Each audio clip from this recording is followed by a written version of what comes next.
మీ పేరు మీద ఉన్నటువంటి పూర్తి భూమి వివరాలు ఏ విధంగా తెలుసుకోవాలని నేను ఇప్పుడు మీకు తెలియజేశాను. ముందుగా మనము గూగుల్ ఓపెన్ చేసుకొని గూగుల్లో మీ భూమి అనే వెబ్సైట్ని ఓపెన్ చేసినట్టయితే ఆ వెబ్ పోర్టల్ ఓపెన్ కాగానే మనకి ఇక్కడ 1B అని కనబడుతుంది కదా, దాన్ని ఓపెన్ చేసుకున్నట్టయితే దాని మీద ఓపెన్ చేసేసి మన జిల్లా పేరు, ఇక్కడ మనకు 4 ఆప్షన్స్ కూడా కనబడతా ఉన్నాయి. సర్వే నెంబర్, ఖాతా నెంబర్, ఆధార్ నెంబర్, పట్టాదారుని పేరు. మనం ఏదో ఒక దాన్ని సెలెక్ట్ చేసుకోవాలి. సర్వే నెంబర్ ఇచ్చేసాను నేను ఇక్కడ.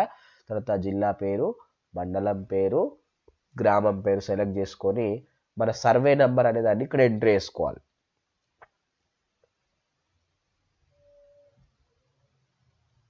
సర్వే నెంబర్ ఎంట్రీ చేసుకొని అక్కడ కనబడుతున్నటువంటి క్యాప్చా కోడ్ను యాజ్ ఇట్ ఈస్గా ఇక్కడ ఎంట్రీ చేసుకొని క్లిక్ చేసినట్టయితే